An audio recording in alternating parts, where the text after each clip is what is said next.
The woman you want is waiting for something you do not know how to give her. Not flowers, not compliments, not the attention you have been pouring into her like water, into a bucket with no bottom. She is waiting for something deeper, something primal, something that operates beneath her conscious awareness in the ancient architecture of her psychology. And here is the part that should disturb you. She cannot tell you what she needs, not because she is hiding it, because she does not have words for it. These needs exist below language, in the realm of instinct and feeling. She knows when they are being met. She knows when they are not. But she cannot explain the difference to you, no matter how many times you ask what is wrong. Carl Jung spent decades mapping the unconscious mind. He discovered that human beings are driven by forces they cannot name, forces that shape every decision, every attraction, every moment of desire. What I am about to reveal are 7 of those forces, as they operate specifically in female psychology. These are not tricks. These are not manipulations. These are fundamental human needs that have existed since the beginning of our species, needs that evolution hardwired into women because meeting them meant survival, protection, and the continuation of life itself. The men who understand these needs do not chase women. They do not beg for attention. They do not wonder why their efforts produce no results. They simply become what women are biologically designed to seek. The men who do not understand these needs remain permanently confused. They do everything they were taught. They give everything they have, and they watch again and again as women choose someone else. Schopenhauer wrote that we can do what we wish, but we cannot wish what we want.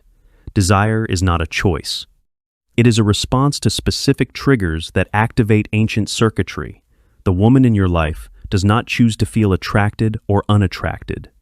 She responds to stimuli that either activate or fail to activate her deepest programming. Your job is not to convince her to want you. Your job is to become someone who naturally triggers the response. This is not about performance. This is about development. The difference matters. A performer learns what to say. He memorizes lines. He executes tactics, but beneath the performance, he remains unchanged. And women sense this. They feel the gap between what he projects and what he is. That gap creates distrust that no technique can overcome. A man who has genuinely developed these qualities does not perform them. He embodies them. His actions flow from who he has become, not from what he has memorized. Women feel this too. They feel the authenticity. And authenticity is the foundation of every form of deep attraction. Robert Greene observed that the greatest seductions in history were not acts. They were expressions of developed character. Casanova did not use techniques. He cultivated himself into someone naturally desired. That is what this video offers you. Not techniques to perform, qualities to develop, not manipulation of others, transformation of yourself. Over the next 40 minutes, I am going to reveal 7 intimate needs that operate in the female psyche. Each one builds on the last. Each one goes deeper than the one before. The first 3 needs operate at the surface level of daily interaction, and miss them, and attraction never forms. The 4th and 5th needs operate at the emotional level. Meet them, and she begins to bond. The 6th and 7th needs operate at the soul level. Satisfy them, and you become irreplaceable. But I must warn you about something. These needs come with responsibility. When you learn to meet them, you gain a form of psychological influence. That influence can build something beautiful or cause genuine harm. The difference lies entirely in your intentions. Machiavelli wrote that power itself is neutral. The same fire that warms a home can burn it down. What I am teaching you today is fire. Use it to create warmth, not destruction. Now let us begin with the first need. And pay attention carefully, because this one surprises most men. Need 1. The need to feel chosen, not settled. For every woman carries a question she rarely speaks aloud. It lives in the back of her mind, like a persistent whisper. The question is this: did he choose me, or did he simply accept what was available? This question matters more than almost anything else in how she experiences a relationship, and most men have no idea it exists. Let me explain the psychology. Freud observed that human beings have an insatiable need to feel special, to feel selected, to feel that they matter uniquely rather than generically. This need is not vanity. It is survival programming. In our evolutionary past, being chosen meant protection, resources, investment. Being settled for meant abandonment when something better appeared. Women carried this programming more intensely than men because the stakes were higher. A woman settled for could be left with children and no provider. A woman chosen would be protected and prioritized. This ancient fear still operates today. When a woman feels chosen, something in her relaxes. She can invest fully because she trusts that her investment will be returned. When she feels settled for, something in her remains guarded. She holds back because she senses that she is replaceable. Here is where most men fail completely. They express interest in a generic way. They compliment her looks the same way they would compliment any attractive woman. They pursue her with the same energy they would pursue any available option, and she feels this. She feels that she could be swapped for someone else without meaningful difference to him. This feeling extinguishes attraction at its root. Robert Greene documented that the most powerful seductions involve making the target feel singular, not one of many, the only one. This is not flattery. This is recognition. You must actually see what makes her different and communicate that you have seen it. A man named Thomas learned this lesson painfully.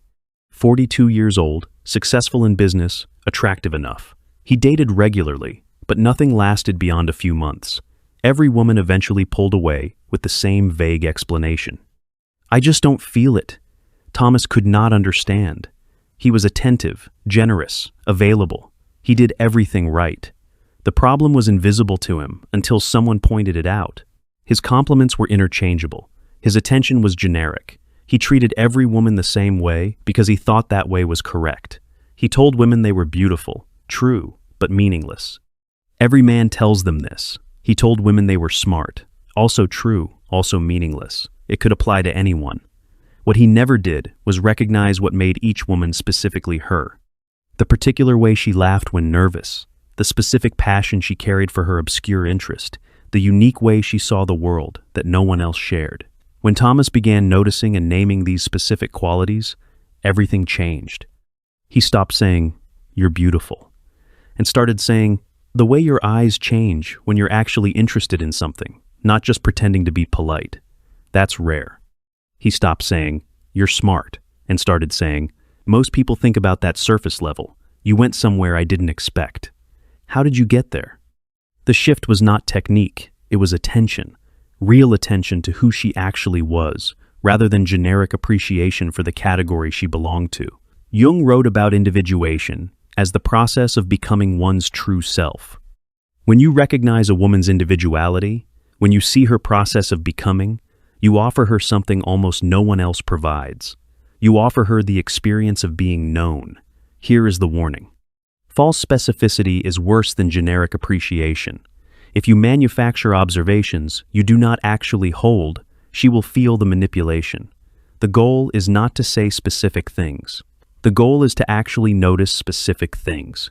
This requires genuine curiosity. You must actually want to know who she is beneath her surface presentation. If that curiosity does not exist, no technique will compensate for its absence.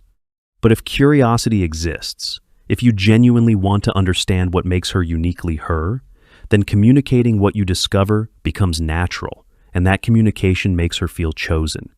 The first need is the need to feel chosen. Meet this need, and you establish the foundation for everything else.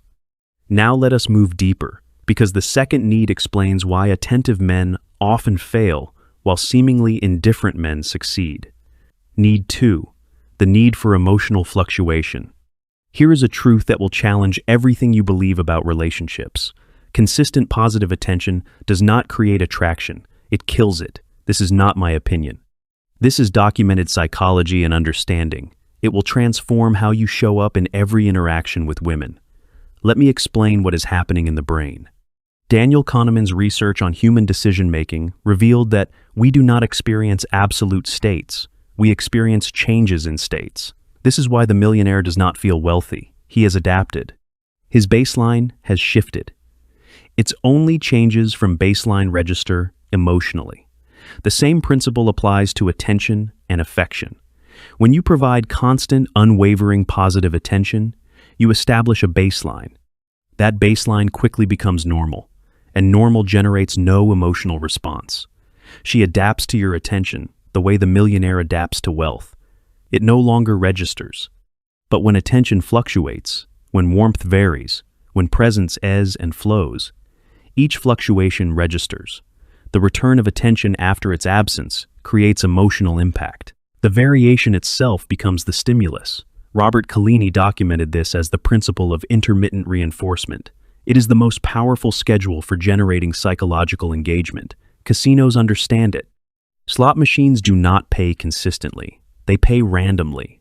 And that randomness creates addiction where consistent payout would create boredom. I am not suggesting you manipulate women through calculated withdrawal. That would be technique, and technique fails against genuine perception. What I am suggesting is that you live a life that naturally creates fluctuation. The man who has his own purpose, his own passions, his own world, naturally varies in his availability. Some days he is present and warm. Other days he is absorbed in his work, his fitness, his friendships. His attention fluctuates not because he is gaming anyone, but because he has a life that demands his attention. The man who makes a woman, his entire focus has no natural fluctuation. He is always there, always available, always attentive. And this consistency, though it seems loving, creates the baseline problem. His attention stops registering because it never varies. Nature wrote about the will to power as the fundamental human drive. This drive requires something to overcome. Without obstacles, without variation, without challenge, the will stagnates. The same applies to desire. Desire requires fluctuation. Without it, desire flatlines into comfort, and comfort is not attraction. A man named Edward understood this principle poorly at first. He was devoted, which he believed was a virtue. When he was with his girlfriend, his phone went away. His friends understood he was unavailable. His hobbies paused. He gave her everything. She left him for someone who gave her significantly less. Edward was devastated. He had done everything right. How could less be more attractive than more? The answer was fluctuation. The other man had a band. He had friends who mattered. He had nights where he was simply unavailable. His attention was valuable because it was not constant. Its presence meant something because its absence also existed. Edward's attention meant nothing because it was always there. You cannot value what never varies. You cannot desire what has no scarcity. Here is the crucial distinction. Manufactured scarcity is manipulation. It involves pretending to have a life you do not have, creating false unavailability to trigger response. Natural scarcity is authenticity. It involves actually having a life that matters, purposes that demand your energy, relationships and interests that exist independent of any woman. The first creates short-term response, but long-term distrust. The second creates sustainable attraction rooted in genuine desirability. Schopenhauer observed that boredom is the suffering of the empty self. The man who has nothing but a woman in his life is empty. His constant attention comes from having nothing else to give attention to. Women sense this emptiness. It repels them not because they are cruel, but because emptiness signals low value. The man with a full life signals high value through his natural fluctuation. His attention is precious because his attention is claimed by many things. When he gives it to her, that gift has weight. Here is the practice. Build a life worth living, independent of any relationship. Pursue purposes that matter to you. Develop friendships that nourish you. Cultivate interests that absorb you. When you do this authentically, fluctuation happens naturally. You do not need to manufacture it. And when fluctuation happens naturally, her emotional circuitry engages. Each return of your attention registers. Each warm moment has context. Each interaction matters because it is not guaranteed. This is the second need, the need for emotional fluctuation. Meet it through authentic living, and attraction becomes sustainable. But even with choice and fluctuation established, something else must exist for deep connection to form. The third need reveals what that something is. A woman's nervous system is constantly evaluating one question. Is this man strong enough? Not physically, though that can be part of it. Psychologically, emotionally, strong enough to hold his position when challenged. Strong enough to remain calm when storms arrive. strong enough to protect the relationship when threats appear. This evaluation is not conscious. It runs constantly in the background of her perception, processing thousands of microsignals that indicate strength or weakness. Jung identified the animus as the masculine archetype within the female psyche. When a woman encounters a man who embodies this archetype, something in her responds. She feels safe. She can relax her own vigilance. She can surrender into femininity, because masculinity is present to hold space for that surrender. When the archetype is not embodied, she cannot relax. She remains vigilant because no one else is holding strength. And vigilance is exhausting. Vigilance is not attraction. Here is what strength looks like in practice. She tests you not consciously, instinctively. She says something provocative, criticizes something you value, pushes against a boundary. These tests are not cruelty, they are evaluation. She needs to know if you fold under pressure. The weak response is to crumble, to immediately agree, to abandon your position to avoid conflict. This response signals that you cannot be relied upon. If small pressure breaks you, large pressure will destroy you. The strong response is to hold, not with aggression, not with defensiveness, simply with calm, grounded presence. I see it differently. That's not how I experience it. I hear you, but I disagree. Epictetus taught that we cannot control events, only our responses. When you respond to her tests with centered calm rather than anxious capitulation, you demonstrate that your stability does not depend on her approval. This is strength. This is what her nervous system is scanning for. A man named Marcus had no idea he was failing these tests constantly. His girlfriend would criticize his choices. He would immediately justify, explain, apologize. She would express frustration. He would scramble to fix whatever she seemed to want. He thought this was being a good partner. It was actually being a weak one. When he learned to hold his ground, everything shifted. She criticized his decision to spend a weekend with old friends. Instead of canceling or over-explaining, he said simply, "I need that time with them. I'll miss you, but this matters to me." She pushed back. He did not escalate or collapse. He remained calm and unchanged. Later, she told him that moment was when she started respecting him more deeply. Not because he refused her, because he showed her that he had a self-worth respecting. Need for psychological safety. But strength without safety creates fear, not attraction. This is where many strong men fail. They project power, but not warmth. They demonstrate capability, but not care. And the woman, while she may respect them, cannot fully open to them. She needs both strength and safety. The combination is rare, which is why the men who embody both become deeply attractive.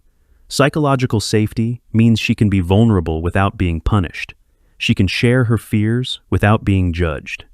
She can reveal her shadows without being rejected. Freud understood that the unconscious carries material we hide, even from ourselves. When a woman finds a man, she can reveal this material too. A bond forms that casual relationships never achieve. She becomes invested because investment has been received. Here is what safety looks like in practice. She shares something she is ashamed of, a past mistake, a current insecurity, a fear she has never spoken aloud. The unsafe response is to judge, advise, minimize, or use the information against her later. Any of these responses teach her that vulnerability is dangerous with you. The safe response is to receive without reaction, to hold her disclosure with the same calm you hold everything else, to communicate through presence rather than words that her shadows do not frighten you. This does not mean you accept everything.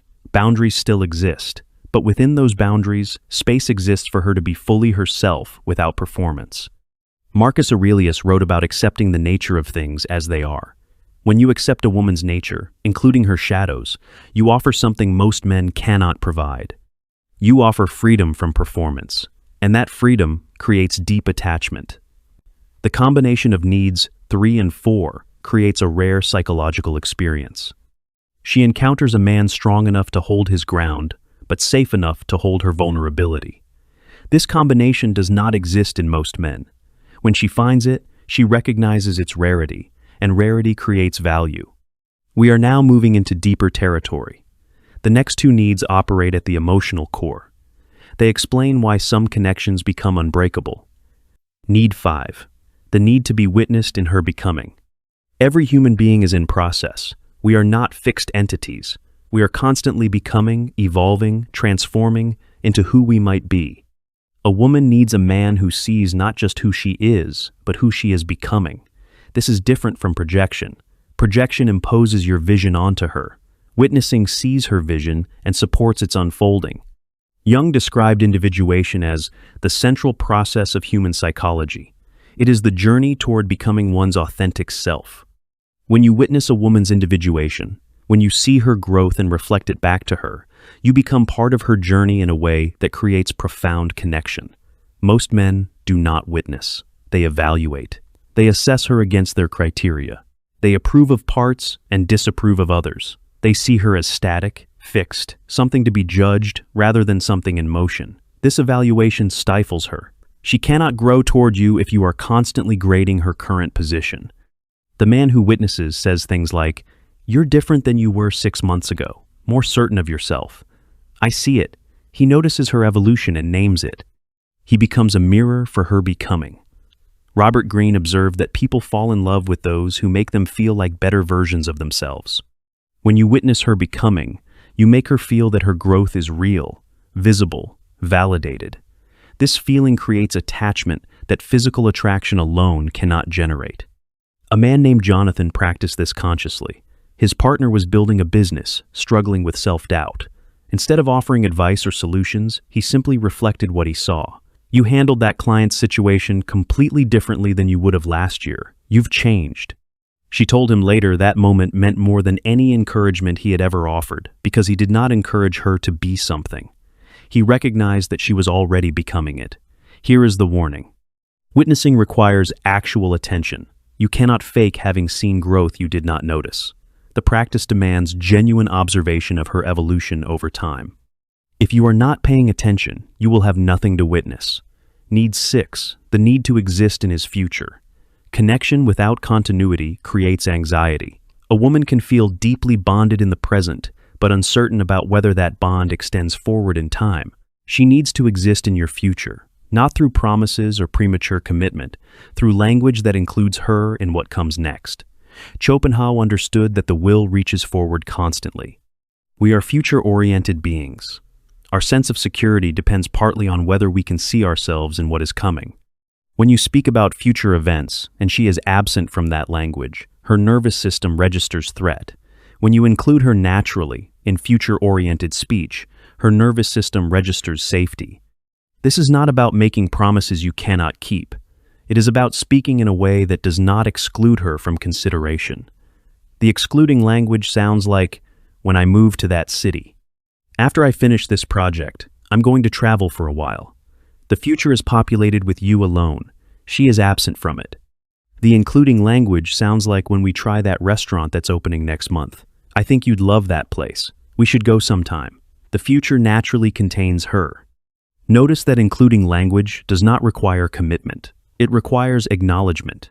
She exists in your consideration of what comes next. That acknowledgement meets the need. A man named David had no idea he was failing this need.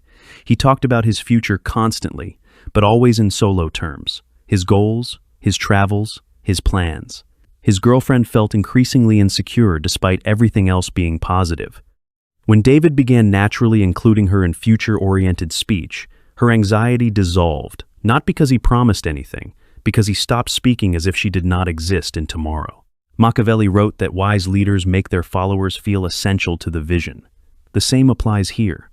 When she feels essential to your future, not promised to it, but included in its consideration, something in her settles. She can invest without the fear that she is investing in someone who is planning to leave.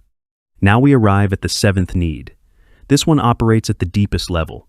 It explains why some men become irreplaceable, while others remain interchangeable. Before we continue, if this content is shifting something in you, take a moment to subscribe. What we cover here is not entertainment. It is psychological education that transforms how you understand relationships. Hit the subscribe button and the notification bell so you never miss what comes next. Need 7. The need to surrender to something greater. This is the deepest need, and it is the least understood.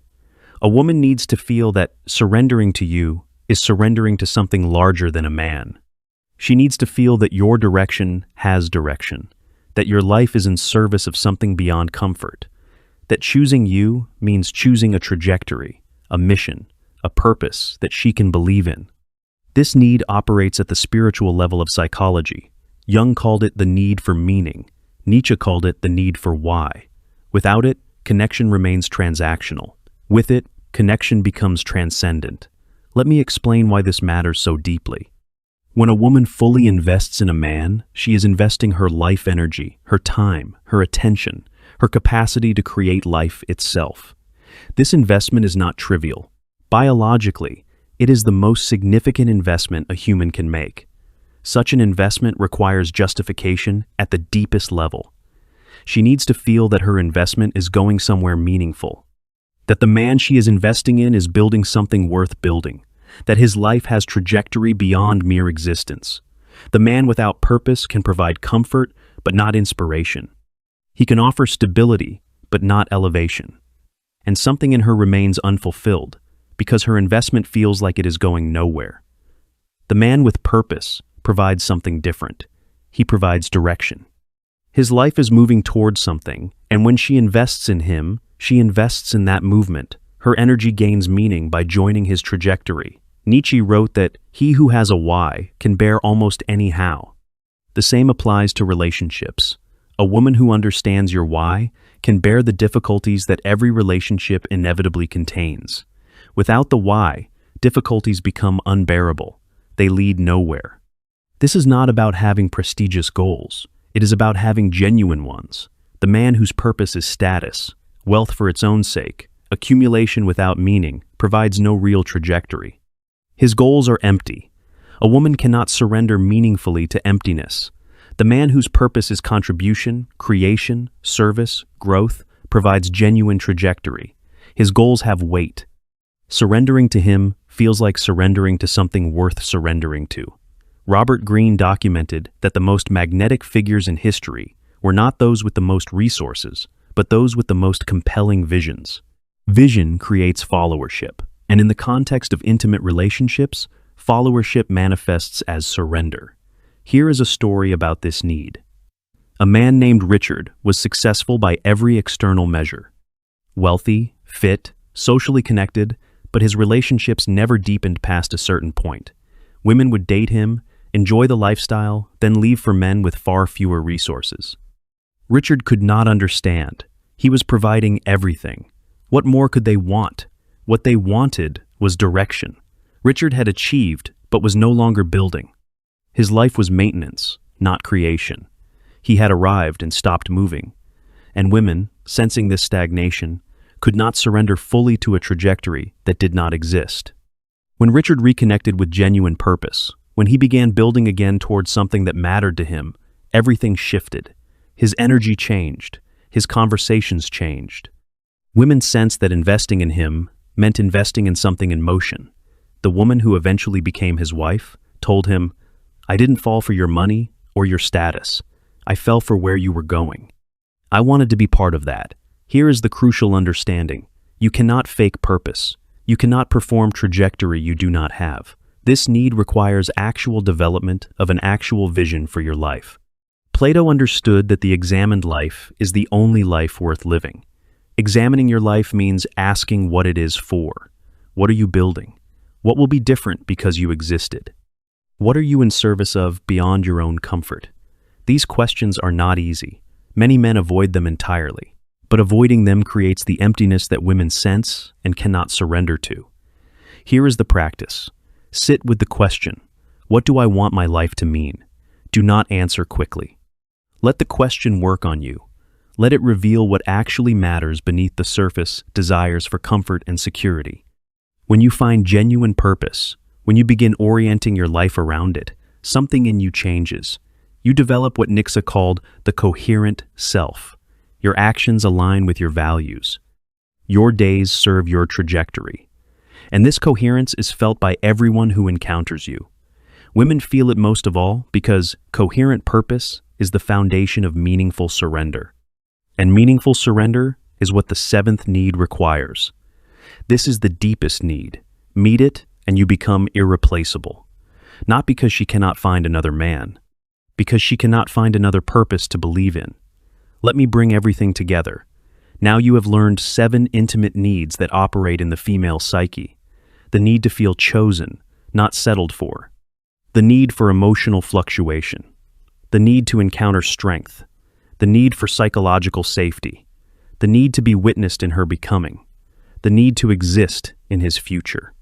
The need to surrender to something greater. Each need builds on the last. Each one goes deeper than the one before.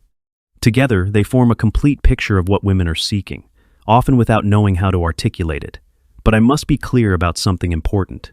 These needs are not switches to flip. They are not tactics to deploy. They are qualities to develop within yourself. The development is the work. The tactics are just symptoms of having done the work. A man who has genuinely developed these qualities does not need to remember what to do. The right actions flow naturally from who he has become. He chooses her specifically because he has become someone who sees specifically.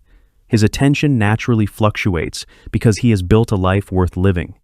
He holds strength and offers safety because he has done the inner work that produces both.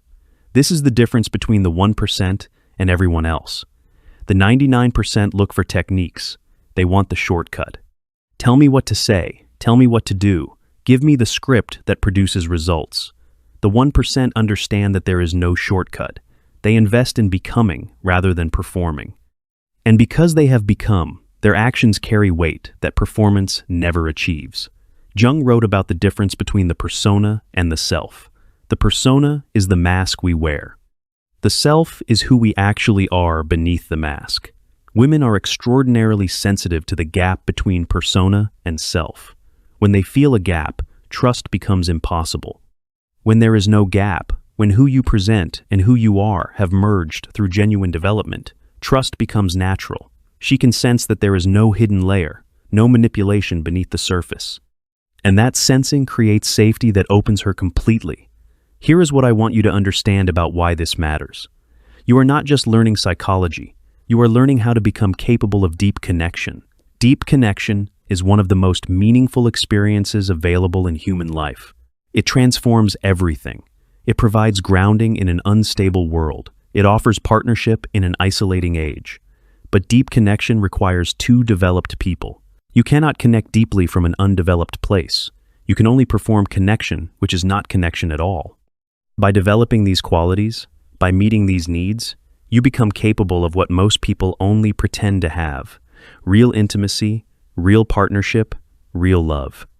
Schopenhauer observed that life alternates between suffering and boredom, but he also noted that love, genuine love, provides respite from both.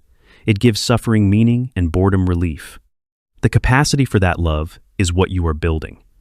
Let me leave you with a framework for moving forward. Start with need 1. Practice genuine observation of the women in your life. Notice what makes each one specifically her. Communicate those observations. See if you can make each woman feel chosen rather than generic. Build your life around purposes that matter. This addresses needs 2 and 7 simultaneously. When you have genuine purpose, your attention naturally fluctuates and you become someone worth surrendering to. Do the inner work that produces strength and safety. This means confronting your own fears, developing your own stability, learning to hold your ground without becoming rigid. Therapy, meditation, honest friendship, whatever works for you. The work produces the qualities. Practice witnessing. Pay attention to how the people in your life are changing. Name the growth you see. Become a mirror for becoming. Speak in futures that include rather than exclude. This is simple linguistic adjustment that creates significant psychological impact. And beneath all of this, commit to development over performance. Every time you reach for a tactic, ask yourself, am I performing something I have not become? If yes, return to the development. The tactics will emerge naturally when the development is real. Marcus Aurelius wrote in his Meditations that waste no more time arguing about what a good man should be. Be one. The same applies here. Do not argue about what an attractive man should be. Become one. This video has given you the map. The journey is yours.